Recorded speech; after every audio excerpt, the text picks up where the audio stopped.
வடிவமாக மகா சரஸ்வதியின் வடிவமாக இருந்து என்னை ஈன்று இன்னமுதூட்டிய என்னுயிர் தாய்நாடாம் இமய முதல் ஈழம் வரை பறந்து விரிந்து கிடக்கின்ற அகண்ட பரிபூர்ண ஹிந்துஸ்தானம் என் பாரத அன்னைக்கு முதல் வணக்கத்தை காணிக்கையாக்குகிறேன். போற்றுதலுக்கும் வணக்கத்திற்கும் உரிய இந்து மக்கள் கட்சியினுடைய நிர்வாகிகள், இந்த கூட்டத்தினுடைய தலைமை பொறுப்பை ஏற்றிருக்கின்ற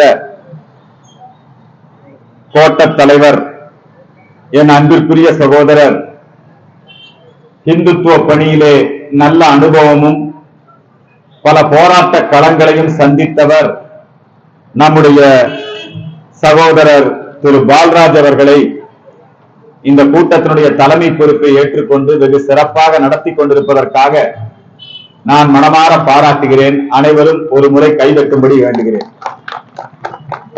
அதே போல இந்த புண்ணிய பூமி அம்பாசமுத்திரம் என்று சொன்னால் ஆன்மீக பூமி, அரசியல் விழிப்புணர்வுள்ள பூமி, இது ஒரு தர்ம பூமி.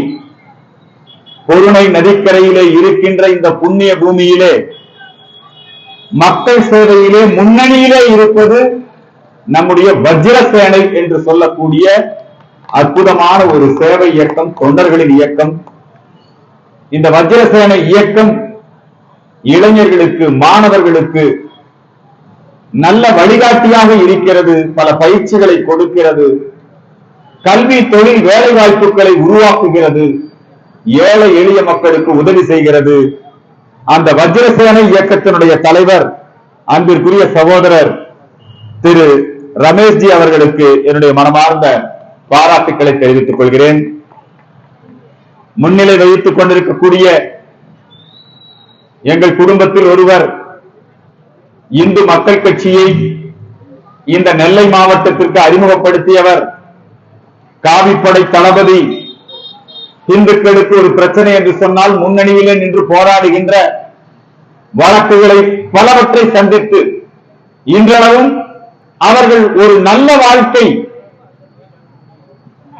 அதாவது சாதாரண மனிதர்களைப் போல ஒரு குடும்ப வாழ்க்கை, தன் குடும்பம், தன் மனைவி, தன் குழந்தை என்று வாழாமல் என் சமுதாயம் இந்து சமுதாயம், என் தலைவன் அர்ஜுன் சம்பத், என் கட்சி இந்து மக்கள் கட்சி என்று வாழ்ந்து கொண்டிருக்கக்கூடிய நம்முடைய மாநில துணைத் தலைவர் திரு முருகானந்தஜி அவர்களுக்கும், அதே போல இந்த தென் மாவட்டங்களிலே இந்து மக்கள் கட்சியினுடைய முழுநேர ஊழியராக, மாநில செயலாளராக, இங்கெல்லாம் சனாதன ஒழிப்பு மாநாடுகள் நடந்தது. அதற்கு பதிலடி கொடுக்கும் விதமாக சனாதன பாதுகாப்பு மாநாட்டை நம்முடைய தூத்துக்குடி மாநகரத்திலே வெற்றிகரமாக நடத்தி இன்றைக்கு நம்முடைய இந்து மக்கள் கட்சியினுடைய செயல் வீரராக திகழ்கின்ற திரு வசந்தகுமார் அவர்களுக்கும், அவரோடு வருகை தந்திருக்கின்ற இந்து மக்கள் கட்சியினுடைய பூசாரிகள் சங்கத்தினுடைய அமைப்பாளர், சின்ன வயசுலிருந்து விஸ்வ இந்து பரிஷத்து, ஆலய பாதுகாப்பு இயக்கம், அவங்களுக்கெல்லாம் வேற ஒண்ணும் தெரியாது. ஒரு கம்யூனிஸ்ட் குடும்பத்தில் பிறந்திருந்தாலும் ஆனா நம்முடைய சாஸ்தாஜி அவர்கள் அவ்வளவு அற்புதமான பணியை இன்றளவும் செய்து கொண்டிருக்கிறார். அதே போல வஜ்ரசேனாவினுடைய பொதுச் செயலாளர் திரு கோபுகுமார் அவர்கள், திரு மாரியப்பன்ஜி அவர்கள், பாரதிய ஜனதா கட்சியினுடைய ஓபிசி அணி, நெல்லை மாவட்டத்தினுடைய செயலாளராக இருக்கக்கூடிய பிஜேபி பார்ப்புகள் பாரதிய ஜனதா கட்சியுடைய தலைவர் திரு சின்னதுரை அவர்கள், விட்டு போச்சா சார்? சார் இப்படி நிறைய பேர் சொல்லிட்டே இருந்தா நிறைய வரும். நம்முடைய கட்சி நிர்வாகிகள் திரு குட்டி, மாநில பாரதிய ஜனதா கட்சியினுடைய பொதுக்குழு உறுப்பினர், இங்க பக்கத்துல தான் இருந்தா நான் பார்த்துட்டு இருந்தேன், திரு பச்சியப்பன் அவர்கள், பேச்சியப்பன் அவர்கள், பாரதிய ஜனதா கட்சியினுடைய மாவட்ட வரும்போது அவங்க எல்லாம் அறிமுகப்படுத்தி வச்சாங்க. ரொம்ப சந்தோஷம், வாழ்த்துக்கள். அதே மாதிரி திரு வழக்கறிஞர் திரு ராமராஜ பாண்டியன் அண்ணாச்சி அவர்கள், இவங்க எல்லாம் இங்க ஒரு நல்ல விழாவை எடுத்திருக்காங்க, மணி விழா நிகழ்ச்சி. நிறைய இளைஞர்கள் வந்திருக்கீங்க, தாய்மார்கள் வந்திருக்கீங்க. நம்முடைய கட்சி இந்து மக்கள் கட்சி ரொம்ப பெருமையா சொல்லிக்கலாம். முஸ்லிம்களுக்கு பல அமைப்பு இருக்கு. நீங்க எல்லாம் உங்களுக்கு பக்கத்து ஊர் தான். நெல்லையில இருந்து இங்க வரணும்னா மேலப்பாளையத்தை தாண்டி தான் வரணும். சமீபத்துல மேலப்பாளையத்துல ஒரு தியேட்டரை போய் தீ வச்சாங்க. இப்போ எதுக்காக தீ வச்சாங்க? என்ன படம் அது? அமரன்கிற ஒரு திரைப்படம். அந்த அமரன்கிற திரைப்படத்துல காஷ்மீர்ல நம்முடைய ராணுவ வீரர்கள் எப்படி அமைதியை நிலைநாட்டினார்கள். அதான் அமரன் திரைப்படம். அதை தயாரிச்சவர் யாரு தெரியுமா? நம்ம கமலஹாசன். அவரு தான் அந்த படத்தை தயாரிச்சார். அந்த படம் நல்லா ஓடுச்சு. அந்த படம் ரிலீஸ் பண்ணது யாரு தெரியுமா? அமரன்கிற திரைப்படத்தை இப்ப தமிழ் சினிமா உலகத்தை கட்டி ஆண்டு கொண்டிருக்கக்கூடிய உதயநிதி குடும்பம் அவங்க தான் அதை ரிலீஸ் பண்ணாங்க. ரெட் ஜெயண்ட் கமலஹாசன் தயாரிச்சாரு. ரெட் ஜெயண்ட் ரிலீஸ் பண்ணுச்சு. இங்க நெல்லை மேலப்பாளையம் தியேட்டர்லயும் ஓடுச்சு. எல்லா இஸ்லாமிய அமைப்பு எதிர்ப்பு. அதுல காஷ்மீர், அந்த காஷ்மீரிலே முஸ்லிம்களை தீவிரவாதிகளாக காட்டிவிட்டார்கள். அதான பிரச்சனை இல்லையா? அவர் பரம்வீர் சக்ரா விருது வாங்கியிருக்காரு. அந்த அற்புதமான திரைப்படம் மக்கள் மத்தியிலே தேசபக்தியை உருவாக்கியது. ஆனால் மேலப்பாளையத்திலே இருக்கக்கூடிய இஸ்லாமிய மத அடிப்படைவாத அமைப்பு SDBI, அந்த அமைப்பு சொல்லுகிறது அமரன் திரைப்படம் இந்து முஸ்லிம் பிரச்சனையை தூண்டிவிடும். அவங்களுக்கு கம்யூனிஸ்ட் கட்சி கூட சேர்ந்து விட்டான். அவங்களுக்கு ஆதரவு திமுக காரன். இவர்களெல்லாம் சேர்ந்து தமிழ்நாடு முழுக்க போராட்டம் நடத்தினார்கள். அதுல போராட்டத்தின் ஒரு பகுதியாகத்தான் நம்முடைய மேலப்பாளையத்துல அந்த தியேட்டர் மேல என்ன பண்ணாங்க? பெட்ரோல் பாம் வீசினாங்க. சரிதானா? பெட்ரோல் பாம் வீசினாங்க. அப்ப நீங்க எங்க உங்களுக்கு பெரிய பாகிஸ்தான் பார்டர் எல்லாம் உதாரணம் சொல்ல வேண்டியது இல்ல. இங்க நமக்குள்ளே இருக்குது, பக்கத்திலே மேலப்பாளையத்திலே இருக்குது. நல்லா தெரிஞ்சுக்குங்க. இந்த நெல்லை சீமை இருக்கு. இந்த நெல்லை சீமை வீரம் செறிந்த மறவர் பூமி. பொதிகை மலையிலே அகத்தியர் பெருமான், நீங்க பாபநாசத்துக்கு போங்க, கல்யாண சுந்தரேஸ்வரர் இல்லையா? நம்முடைய பெருமானுக்கு கல்யாணம். அகத்தியர் இங்க வந்துதான் தமிழ் வளர்த்தினார். தமிழ் பிறந்தது எங்க? பொதிகை மலை உச்சியிலே புறப்படும் தென்றல். பாட்டு கேட்டிருக்கீங்களா? நதியில் விளையாடி கொடியில் தலை சீவி நடந்த இளம் தென்றலே வளர் பொதிகை மலை தோன்றி. சிவாஜி கணேசன் பாடுவார், பாசமலர்ல பாடுவார் தெரியுமா? அப்படிப்பட்ட புனிதமான இடம் நவ கைலாசம். நம்முடைய தாமிரபரணி நதிக்கரையில இப்படி நெல்லைக்கு மேல எடுத்துக்கிட்டீங்கன்னா நவ கைலாசம். அந்த பக்கம் போனீங்கன்னா தூத்துக்குடி வரைக்கும் நவ திருப்பூர். இது தாமிரபரணி வற்றாத ஜீவநதி. இந்த தாமிரபரணி நதி, அதற்கு நம்முடைய இந்து அமைப்புகள் நாம நதியை தாயா மதிக்கிறோம். நதியை தாயா மதிக்கிறோம். கங்கை தாய், காவிரி தாய், நீரெல்லாம் கங்கை, நிலமெல்லாம் காசி, மண்ணெல்லாம் திருநீரு, கல்லெல்லாம் சிவலிங்கம், தேசமே தெய்வம். நம்முடைய இந்த தாமிரபரணி நதி, இதற்கு ஒரு விழா எடுக்கின்றோம். தாமிரபரணி நதிக்கு ஒரு விழா எடுக்கிறோம்.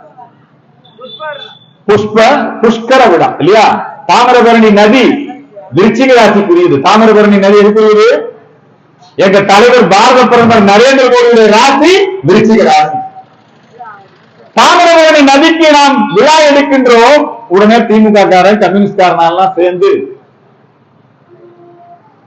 எல்லாம் போய் மனு கொடுக்குறான் கலெக்டர் கிட்ட. தாமிரபரணி நதிக்கு விழா எடுத்தா மத கலவரம் வந்துடும், பிஜேபி வளர்ந்துடும். செஞ்சாங்களா இல்லையா? விடுதலை சிறுத்தை எல்லாம் போய் மனு கொடுக்கிறான். ஆனால் இந்த தாமிரபரணி நதிக்கரையிலே வாழக்கூடிய நம்முடைய மக்கள் அத்தனை பேரும் சேர்ந்து இங்கே பாபநாசத்திலே துவங்கி நம்முடைய தாமிரபரணி நதி கடலிலே கலக்கிறது. அதுவரையில் கரையின் இரு புறங்களிலும் தாமிரபரணி நதிக்கு இந்த உலகமே வியக்கக்கூடிய வகையிலே அற்புதமாக புஷ்கர விழாவை நடத்தினார்கள். ஆனா எதிர்ப்பு, இந்துக்களுக்கு ஏதாவது செஞ்சா உடனே எதிர்க்கிறது யாரு? கம்யூனிஸ்ட் காரன், திமுக காரன், SDBI, popular front of India. இதுக்கும் இந்த நெல்லை இருக்க சுதந்திர போராட்டத்திலே முக்கியமான பங்கு வகித்தது என்ன ஊர்? திருநெல்வேலி சீமை.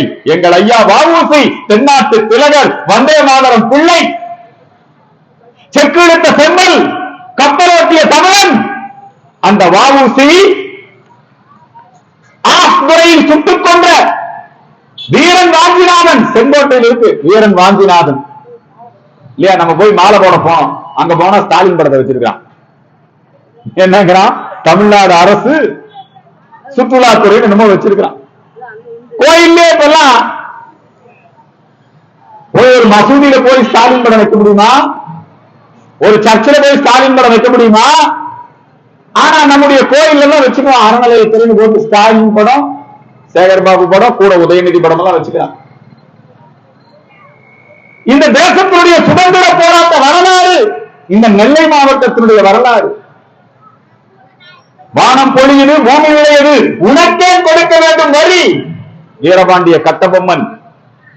இங்கே ஜாதி வித்தியாசம் கிடையாது. கட்டபொம்மனுடைய அந்த படை தலைவனாக மாவீரன் பகதூர் வெள்ளையத்தேவன், அதிலே இன்னொரு ஒற்றைப்படை தளபதியாக வீரன் சுந்தரலிங்கனார். வீரன் சுந்தரலிங்கனார் தேவேந்திரர் சமுதாயத்தை சார்ந்தவர். பகதூர் வெள்ளையத்தேவன் தேவர் சமூகத்தை சார்ந்தவர். இவர்கள் அனைவரும் ஒன்றிணைந்து யாரை விரட்டி அடித்தார்கள்? வெள்ளையனை, கிறிஸ்தவர்களை இந்த மண்ணை விட்டு விரட்டி அடித்தார்கள். சுதந்திர போராட்டத்தில் ஈடுபட்டார்கள். அந்த நெல்லை சீமையில இன்னைக்கு பள்ளிக்கூடத்து பையன் கயிறு கட்டிட்டு போறான். ஜாதி பிரச்சனை.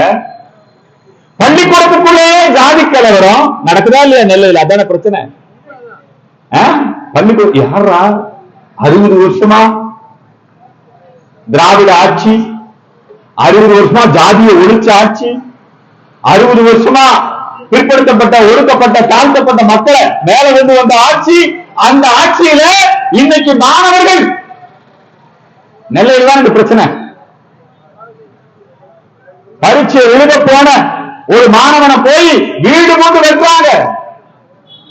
நெல்லையிலே சாதி கலவரம், சாதி வேறுபாடு, சாதி வெறியை தூண்டுகின்ற சாதி சங்கங்கள், சாதி அடையாளங்களை கூர்மைப்படுத்தி இந்துக்களை பிரிக்கக்கூடிய சதி திட்டங்கள் நெல்லையிலே அரங்கேறிக் கொண்டிருக்கிறது. நெற்கட்டான் சோழலிலே பூலித்தேவன் அவனுடைய தளபதி ஒன்று வீரன். இவர்களெல்லாம் எதற்காக உயிரை கொடுத்தார்கள்? இந்திய சுதந்திர போராட்டம் முதலாக துவங்கியது பூலித்தேவன் தான். அப்புறம் கட்டபொம்மன். இந்த சுதந்திர போராட்டம் நீங்க ஒண்ணு இல்லை, இந்த நெல்லையில் இருக்கிற எல்லா மணிமண்டபங்களுக்கும் போனாலே போதும், இந்திய வரலாறே வந்துடும். இந்தியாவோட எல்லா வரலாறு வந்துருமா இல்லையா? இங்க யாராருக்கு மணிமண்டபம்? வீரன் அழகுமுத்துக்கோன். இப்ப கமலஹாசன் ஒரு படம் நடிச்ச, நல்ல வேளை வரல. வீரன் அழகுமுத்துக்கோன் அவர் யாரால கொல்லப்பட்டார்? கான் சாஹிப். கான் சாஹிப் தான் அவன் மருதநாயகம் படம் எடுத்தான். மருதநாயகம் கமலஹாசன் ஒரு படம் எடுத்தார், ஞாபகம் இருக்கா? அந்த படத்தை யாரோட கதை? கான் சாஹிப்போட கதை. அந்த கான் சாஹிப் என்ன பண்ணா தெரியுமா? நம்முடைய வீரன் அழகுமுத்துக்கோனை பீரங்கியிலே வைத்து அவரை சுட்டு கொன்றவன் கான் சாஹிப். இந்த மண்ணை அடிமைப்படுத்தியவன் கான் சாஹிப். அவன் ஹீரோங்கிறான் கமலஹாசன். யாரு? மருதநாயக ஹீரோ, திப்பு சுல்தான் சுதந்திர போராட்ட வீரன். அதை விட கொடுமை என்ன தெரியுமா?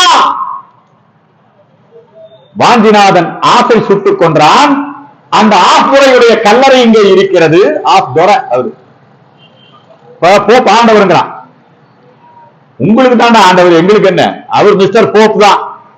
அன்னை தெரேசா தான், மேடம் தெரேசா தான். புரியுதுங்களா?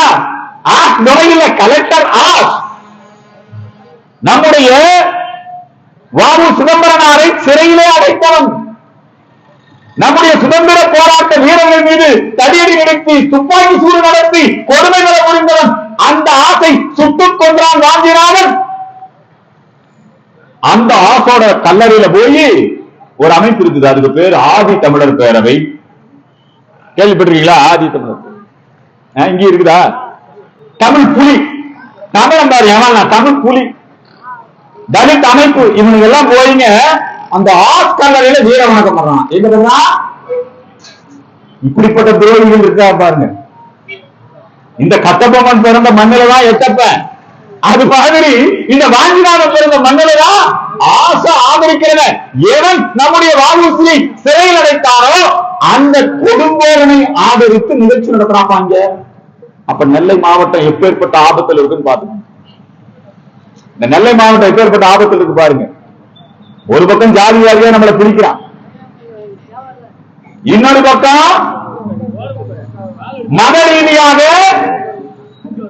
இஸ்லாமிய பயங்கரவாத அமைப்புகளை ஆதரிக்கிறார்கள். அடுத்து இன்னொரு பக்கம் என்ன பண்றாங்க தெரியுமா? மதமாற்றம் நடந்து கொண்டே இருக்கிறது. கன்னியாகுமரி மாவட்டத்திலே கிறிஸ்தவர்கள் அதிக எண்ணிக்கை ஆகிவிட்டார்கள். இன்னைக்கு கிறிஸ்தவ பெரும்பான்மையான மாவட்டம். எப்படியெல்லாம் மதமாற்றம் ஆகிருக்கு தெரியுமா?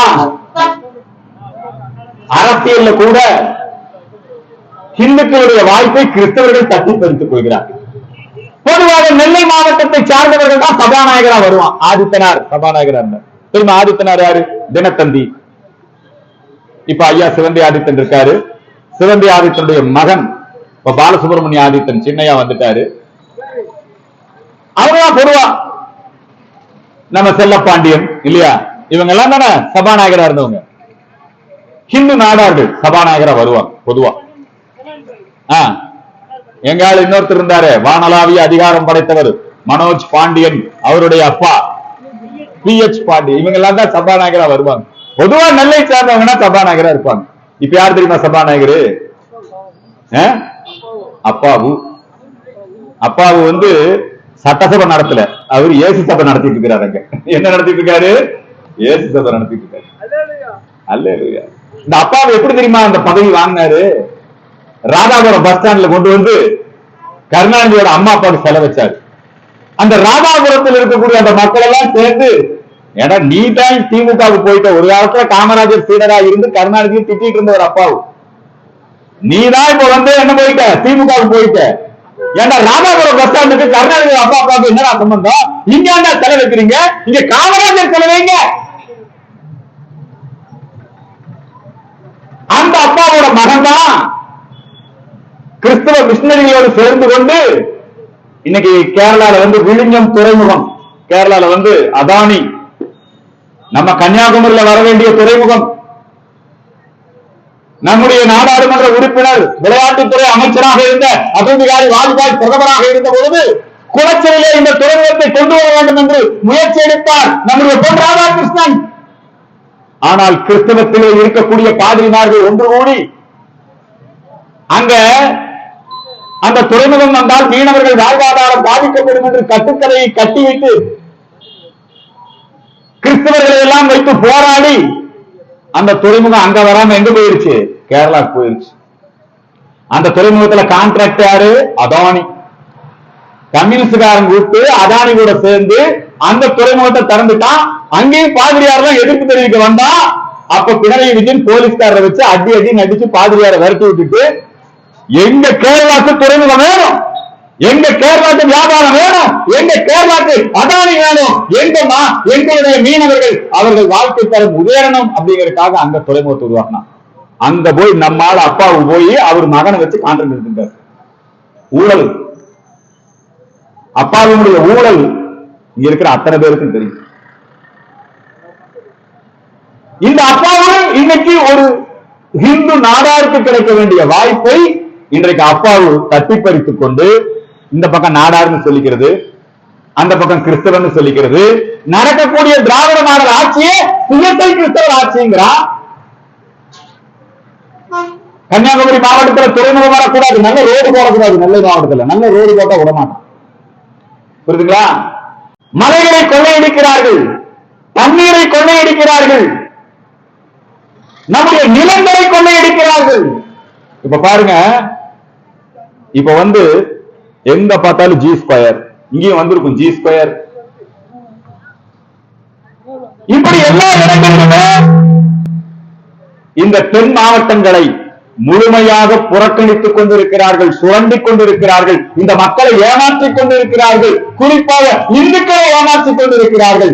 அரசியலிலே இந்துக்களுக்கு கிடைக்கக்கூடிய இடத்தை அது எந்த கட்சியில் வேணா இருந்துக்க, ஏடிஎம்கே இருந்துக்க, டிஎம்கே இருந்துக்க, காங்கிரஸ் இருந்துக்க, கம்யூனிஸ்ட் கட்சியில் இருந்துக்க, எந்த கட்சியில வேணாலும் அந்த கட்சியில கிறிஸ்தவர்கள் ஆதிக்கம் அல்லது அந்த கட்சியில முஸ்லிம்கள் ஆதிக்கம். இந்துக்களுக்கு கட்சிக்குள்ளே 2ஆம் இடம் தான். இந்துக்களுக்கு என்னடா? கட்சிக்குள்ளே 2ஆம் இடம் தான். இப்ப திமுக இப்ப இந்த தூத்துக்குடி, நெல்லை, கன்னியாகுமரி இந்த பகுதியினுடைய கட்சி விவகாரங்கள் எல்லாம் யார் கவனிக்கிறாங்க தெரியுமா? கனிமொழி அம்மா தான் கவனிக்கிறாங்க இல்லையா? கனிமொழி தான் தென் மாவட்டங்கள். தென் மாவட்டங்கள்ல வளர்ச்சிக்காக நம்முடைய பாரத பிரதமர் நரேந்திர மோடி இந்த மாவட்டத்திலே நம்முடைய தாமிரபரணி நதி காக்கப்பட வேண்டும் என்பதற்காக நம்முடைய நரேந்திர மோடி இங்கே புஷ்கர விழாவை நடத்தினார். ஆனால் இந்த நதியை எல்லாம், இந்த நிலத்தை எல்லாம், இந்த மண் வளத்தை எல்லாம், இந்த மணலை எல்லாம், இந்த கல்லை எல்லாம் கொள்ளையடிக்கக்கூடிய கொடிய காரியத்தை இந்த திராவிட மாடல் செய்து கொண்டிருக்கிறது. தென் மாவட்டத்தில் தொழில் வரக்கூடாது, தென் மாவட்டத்தில் மின்சார உற்பத்தி செய்யக்கூடாது. கூடங்குளத்துல தெரியும், கூடங்குளத்துல யாருமே போராடினாங்க? கூடங்குளத்துல தமிழ்நாட்டுல மின்சார தட்டுப்பாடு. இப்ப உங்களுக்கு தெரியும், மின் கட்டணத்தை ரொம்ப சீக்கிரமா உயர்த்தணும், தேர்தலுக்காக அப்படியே பேசாம இருக்கான். எப்பவுமே திமுகவுக்கும் மின்சாரத்துக்கும் ஒத்துக்காது. கருணாநிதி அவர்களுடைய ஆட்சி கவிழ்ந்ததே மின்சார தட்டுப்பாட்டினால்தான். ஆற்காடு வீராசாமி மின்சாரத்துறை அமைச்சரா இருந்தார். கரண்ட் கட்டு திமுக வந்தாலே கரண்ட் கட்டு வந்துடும். திமுக பதவி ஏற்குது, மு.க. ஸ்டாலின் பதவி ஏற்கிறாரு, பதவி ஏற்ற உடனே கரண்ட் கட்டு. அப்போ நம்ம பாலாஜி கிட்ட கேட்கிறாங்க, ஏன் கரண்ட் கட்டு? அணில் ஓடிடுச்சு இல்லையா? அணில் ஓடிடுச்சு. கரண்ட் கட்டு, கரண்ட் மின்சாரத்தை உற்பத்தி பண்ணக்கூடாது. பாதுகாப்பு திட்டம் போட்டு ஒரு போராட்டத்தை தூண்டி விட்டான், மின்சாரத்தை உற்பத்தி செய்யாத. 500 நாள் போராட்டம். அம்மையார் ஜெயலலிதா இருந்த காரணத்தினால் அவர்களை எல்லாம் அடித்து விரட்டி இன்றைக்கு கூடங்குளத்திலே மின்சாரம் உற்பத்தி ஆகிக் கொண்டிருக்கிறது. ஸ்டெர்லைட் ஆலையை மூடினார்கள், கிறிஸ்தவர்கள் செய்த சதி திட்டம் தான்.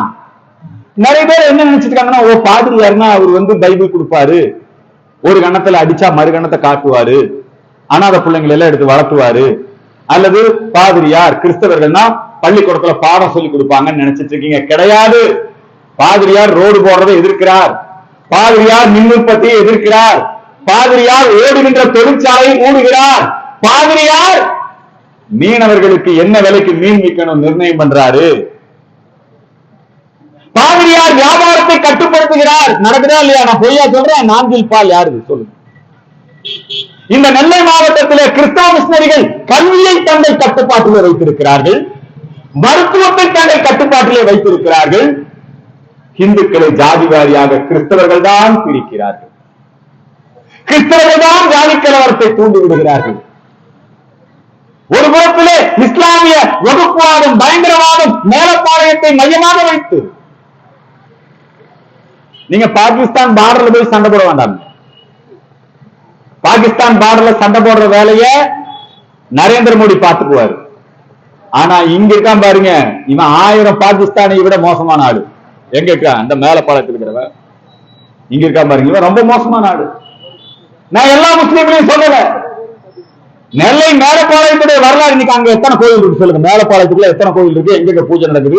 எப்பேற்பட்ட பூமி, புண்ணிய பூமி மேலப்பாளையத்திற்கு அருகாமையிலே பட்டமடையிலே சுவாமி சிவானந்தர் பிறந்த இடம். குருநாதர்களின் குருநாதர் என்று சொல்லுவார்கள் சுவாமி சிவானந்தர். எவ்வளவு புண்ணியமான பூமி. இங்க வரக்கூடிய ஒவ்வொரு கல்லடை குறிச்சி, கலைகள் வளர்ந்த இடம், காவியம் வளர்ந்த இடம், புனிதமான கோயில்கள் இருக்கின்ற இடம், தமிழ் பிறந்த இடம். இந்த இடத்திலே இதையெல்லாம் அழித்து விட்டு இந்த நாட்டை கிறிஸ்தவ நாடாக மாற்ற வேண்டும் என்று ஒரு குரூப், இந்த நாட்டை இஸ்லாமிய நாடாக மாற்ற வேண்டும் என்று ஒரு குரூப் இவங்க செயல்படுறாங்க. இந்த குரூப்புக்கு ஆதரவா அவன் சிறுபான்மைன்னு சொல்லி அவன் ஒட்டுமொத்தமா ஓட்டு போடுறான்னு சொல்லி கம்யூனிஸ்ட் காரனும் அவனுக்கு ஆதரவு, திமுக காரனும் அவனுக்கு ஆதரவு. எங்க அண்ணன் எடப்பாடி கூட்டணியே வச்சு பார்த்துட்டாரு.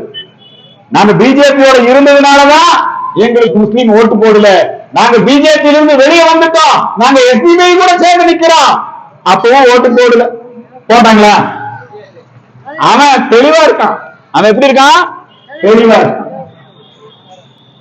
நாம இன்னும் மனு கொடுத்துட்டு இருக்கோம். இங்க இருக்கக்கூடிய நம்முடைய கோயில் இருக்கு இல்லைங்களா, கோபுரம் எல்லாம் கட்டியாச்சு. நான் வரும்போது கூட பார்த்தேன், இன்னும் கலசம் இல்லை, இன்னும் கும்பாபிஷேகம் நடக்கல. எவ்வளவு முக்கியமான கோயில்! இந்த அம்பாசமுத்திரத்துல மிகவும் பழமையான சிறப்பு வாய்ந்த கோயில். அந்த கோயிலுக்கு கும்பாபிஷேக பணி ஏன் தாமதமாகுது? சொரிமுத்து ஐயனார்னா தமிழ்நாடு கூட பிரபலம். ஒரு படத்துல பாலா வேற அந்த படத்துல சொரிமுத்து ஐயனார் பத்தி நல்லா காட்டினான். அந்த சொரிமுத்து ஐயனார் கோவிலுக்கு, அந்த திருவிழாவிற்கு அதற்கு தேவையான ஏற்பாடுகளை செய்து கொடுப்பது. அதுலயும் நம்முடைய கோவில்களிலே சிறப்பான வழிபாடு நடப்பதில்லை. நீங்க பாருங்க, இங்க இருக்கக்கூடிய பட்டியலின மக்கள் இருக்கங்குடி மாரியம்மன வீரவநல்லூர் கோயில வழிபடுறாங்க. பட்டியலின மக்கள் திருநெல்வேலி மாவட்டம் சேரன்மாதேவி தாலுகா வீரவநல்லூர் சீனியாபுரம் கிராமத்துல வந்திருக்காங்க. அவங்க வந்திருக்காங்க, மனு கொடுத்துருக்காங்க. அந்த கிராமத்துல நம்முடைய மக்கள் இருக்கங்குடி மாரியம்மனை வழிபடுவதற்கு ஒரு கோயிலை கட்டி கறந்து கேட்டா கோயிலுக்கு மின்சாரம் கிடையாது. நல்லா தெரிஞ்சுங்க, இங்க வந்திருக்கிறீங்க தாய்மார்கள், மசூதிக்கு இலவச மின்சாரம், மசூதிக்கு மின்சாரம் இலவசம் இல்லையா? சர்ச்சுக்கு இலவச மின்சாரம். ஆனா கோயிலுக்கு வியாபார கடைக்குண்டான மின்சாரம். கோயிலுக்கு மின் இணைப்பே கொடுக்க மாட்டேங்கிறாங்க. என்னங்க அநியாயமா இருக்கு? தூத்துக்குடியில பனிமய மாதா ஆலயம் தான். நீங்க நிறைய பேர் ஆலயம் நீ சர்ச்சுன்னு சொல்லு, பனிமய மாதா சர்ச்சு. இப்ப நம்ம வார்த்தையெல்லாம் அவன் எடுத்துக்கிட்டான். நான் இங்கதான் நெல்லை பக்கம் தான் ஒரு கிராமத்துக்கு போயிருந்தேன், ஒரு வீட்டுக்கு போயிருந்தேன். கொஞ்ச நாள் இருங்க, ஐயர் வந்துருவாருன்னா. நான் யாரா பரவாயில்ல, இந்த ஊர்ல ஐயர்லாம் இருக்காங்க, கோயில் இருக்குது, பூசாரி இருக்காரு போல் இருக்கு, அச்சர் இருக்காரு போல் இருக்குன்னு நினைச்சேன். பார்த்தா பாதிரியார் வந்தார். பாதிரியார் ஐயருங்க. சரி, பாதிரியார் ஐயர்னு சொல்ற விட்டு சர்ச்சை ஏண்டா ஆலயம்னு சொல்ற? தேவாலயம். தேவனு எங்காளு? தேவாதி தேவன் மகாதேவன் எங்களுடைய பரமசிவன் தான் தேவாதி தேவன் மகாதேவன். எங்களுடைய முருகப்பெருமான் தான் தேவன். இயேசுநாதர் தேவராடா? நான் கேட்கிறேன். இயேசுநாதர் யாரு? அவர் ஜோசப்பின் மைந்தன். யாரோட மைந்தன்? ஜோசப்பினுடைய மகன். என்ன சூசையப்பருங்கிறீங்களா? அதாவது அவங்க தமிழ் நீங்க தெரிஞ்சுங்க.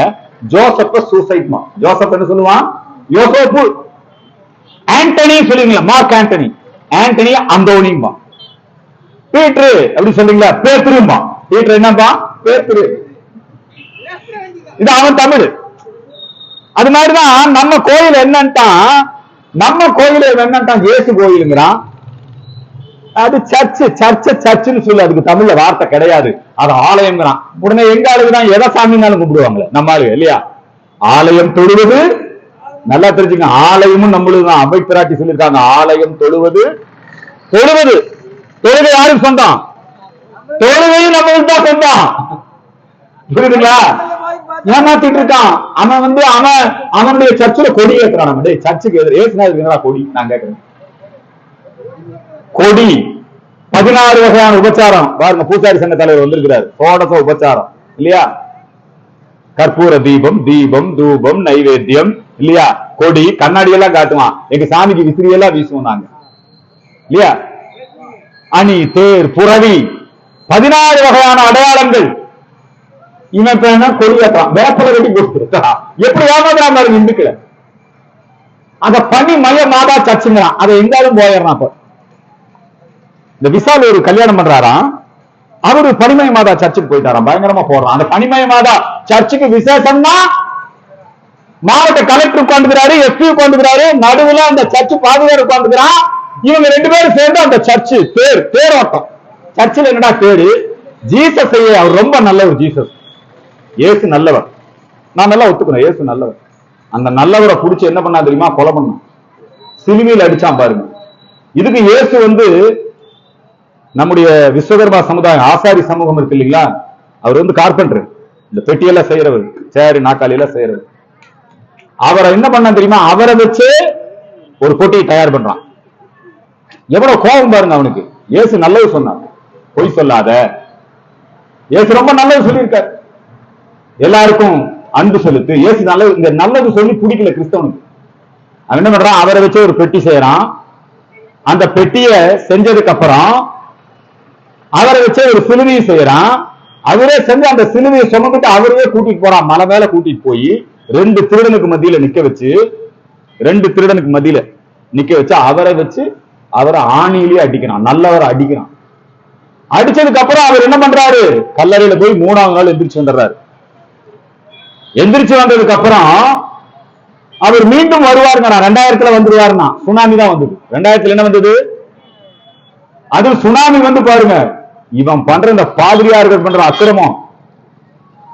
இயேசு நல்லவர், ஆனா பாதிரியார் பண்ற அக்கிரமம் இருக்குது. நான் கன்னியாகுமரி ஒரு இடத்துக்கு போயிருந்தேன். அப்படி சுனாமி கிறிஸ்துமஸ் அன்னைக்கு வந்துருச்சு பாருங்க. வந்து வேளாங்கண்ணி எல்லாம் அடிச்சு, அந்த சுனாமி வேளாங்கண்ணி அடிச்ச சுனாமி, கன்னியாகுமரியில பல சர்ச்சைகள் அடிச்ச சுனாமி, எங்க திருச்செந்தூர் முருகன் கடவுள் இருக்கிறார் என்பதற்கு ஆதாரமே சுனாமியே எங்க சுப்பிரமணிய சாமி பின்னாடி போச்சுறா. சுனாமி எங்க போச்சு? உள்ள போச்சு. ஆமா. ஆனா இவனுக்கு பண்ண அக்கிரமங்க. அந்த நல்லவர் இயேசு பூமிக்கு வர்றாரு. வரும்போது நல்லா அந்த பாதிரியார் பூரா சிலுவை தூக்கி காட்டான். வந்த அவர் வருவாரா? நாம கூப்பிடுறோம் வாங்க, ஆனா அந்த பாதிரியார் பூரா விட மாட்டேங்க. நாங்க இந்த பாதிரியாரை பத்தி நாங்க சொல்றோம். மோகன் லாசரத்தை பத்தி சொல்றோம். மோகன் லாசரஸ் எங்களுடைய முத்தாரம்மனை பிசாசுன்னு சொல்றான். மோகன் லாசரஸ் எங்களுடைய மக்களை ஏமாற்றி மதம் மாத்துறான். மோகன் லாசரஸ் குருடர்கள் பார்க்கிறார்கள், செவிடர்கள் கேட்கிறார்கள், முடவர்கள் நடக்கிறார்கள். கர்த்தரே உங்களுக்காக நாங்கள் பிரார்த்திக்கிறோம், கண்ணீர் வடிக்கிறார்கள், மன்றிடுகிறோம், மோடி தோற்க வேண்டும். ஏண்டா மோடி தோக்க சொல்லி இயேசுநவர் சொன்னாரா? பைபிள்ல சொல்லியிருக்கா மோடி தோக்கடிக்கணும்னு? இந்த மோகன் லாசரஸ், காருண்யா தினகரன் இவர்கள் செய்யக்கூடிய அயோக்கியத்தனங்களை வெளியே சொன்னா, ஐயோ அர்ஜுன் சம்பத் வந்து பைபிளை இழிவுபடுத்திட்டாரு, ஜீசஸ திட்டாரு. பைபிளையும் ஜீசஸையும் நாங்க வரவேற்கிறோம். இயேசுநாதர் வந்தா எங்க ஐயா மோடி கட்சியில சேர்த்துக்குவாரு, வாங்க நல்லா இருங்க, உங்களுக்கு ஒரு மினிஸ்டர் போஸ்ட் கொடுத்துருவோம், நம்ம வேண்டாம் சொல்லுவோம் இல்லீங்களா? ஏன்னா இந்த மோகன்ல எப்படி ஏமாத்திட்டு இருக்கான், எங்க மக்களை ஏமாத்தி மதமாத்திட்டு இருக்கான், எங்க மக்களை ஜாதி வாரியா பிரிக்கிறான், இங்க ஒரு நல்ல தொழிற்சாலை வர்றதுக்கு விட மாட்டேங்கிறான், இந்த மக்களுக்கு மின்சாரம் கிடைக்கிறது விட மாட்டேங்கிறான், இந்த மக்களுக்கு நல்ல சோறு கிடைக்கிறது விட மாட்டேங்கிறான். எங்க கோயில்கள்ல வந்து அவன் வேற பேரை வச்சுக்கிட்டு எங்களுக்கு கிடைக்கிற செலவு எல்லாம் அவன் வாங்கிட்டு இருக்கான். இயேசுநாதர் அப்புறம் நாடார் ஆனாரு. நான் கேட்கிறேன், இப்ப ஒருத்தன் பண்ற இயேசு வன்னியர்களாம், வன்னிய கிறிஸ்தவர் மாநாடு எங்களை எம்பிசியில சேர்த்துங்க. இந்த நாடார் மக்களை எப்படி நானும், அதனாலதான் எங்க ஐயா தானிலிங்க நாடார் இந்து முன்னணி ஏன் ஆரம்பிச்சார் தெரியுமா? காமராஜர் நாடார், அவர் தேசிய தலைவர். அந்த காமராஜரை திமுக தோற்கடிக்கிறது மாணவனை வைத்து. அப்பொழுது மீண்டும் காமராஜரை ஜெயிக்க வைக்க வேண்டும். காமராஜர் நம்முடைய நாகர்கோவில் கன்னியாகுமரி அந்த நாடாளுமன்ற தொகுதிக்கு போட்டியிடுகிறார். கருணாநிதி தேர்தல் வேலை செய்யறார். தெரிஞ்சுக்கங்க, கருணாநிதி என்ன வேலை செய்யறார் தெரியுமா? இந்த கிறிஸ்தவர்களை கெடுத்தது யாருன்னா கருணாநிதி தான் கெடுத்தார். அவர் போய் அங்க போஸ்ட் அடிக்கிறார். என்னன்னு போஸ்ட்? சிவகாமியின் மகன் காமராஜருக்கு உங்கள் ஓட்டா, அல்லது என்னங்க மேரியின் மகன் மோசஸுக்கு உங்கள் ஓட்டா. மோசஸ் ஒருத்தர், அதாவது கிறிஸ்தவர்கள் பெரும்பான்மையா இருக்காங்க. இதெல்லாம் போய் அங்க வந்து கிறிஸ்தவர்களுக்கு தான் ஓட்டு போடணும். அவன் சர்ச்சில் தீர்மானம் பண்றான் யாருக்கு ஓட்டு போடணும், யாரை ஜெயிக்க வைக்கணும். அவன் மசூதியில தீர்மானம் பண்றான் யாருக்கு ஓட்டு போடணும், யாருக்கு ஜெயிக்க வைக்கணும். இப்ப நாங்க இந்த மணிவிழாவை ஒட்டி ஒவ்வொரு தொகுதியிலும் ஒரு 1000 பேரையாவது இந்துக்களுக்கு மட்டுமே நாங்கள் வாக்களிப்போம் என்று உறுதிமொழி ஏற்றுக் கொள்ளக்கூடிய இந்து ஓட்டு வங்கியை உருவாக்குவதற்கு தான் ஊர்தோறும் மணிவிழா. சும்மா இந்த அர்ஜுன் சம்பத் தலைவர் அது சொல்றதுக்கு அல்ல மணிவிழா. இந்த மணிவிழா எதுக்கு? இந்துக்கள் இந்து ஓட்டு வங்கியை உருவாக்க வேண்டும். அதற்காக இந்த விழாவையே பால்ராஜ் சொன்ன உடனே, நம்முடைய வஜ்ரசேனா சொன்ன உடனே நான் சொன்னேன், மணி விழா நடத்துங்க. அதே நேரத்தில் ஆபரேஷன் சிந்தூர் வெற்றி, அதை கொண்டாடக்கூடிய விழாவா நடத்துங்க. RSS உடைய 100ஆண்டு விழாவாக இதை நடத்துங்கள். இந்து மக்கள் கட்சி எல்லா இடங்களிலும் அதிக அங்கத்தினரை சேர்த்து ரொம்ப வலிமை அடையணும். இந்து மக்கள் கட்சி வளர்ந்தா தான் இந்துக்கள் பிரச்சனையை நிரந்தரமா தீர்க்க முடியும்.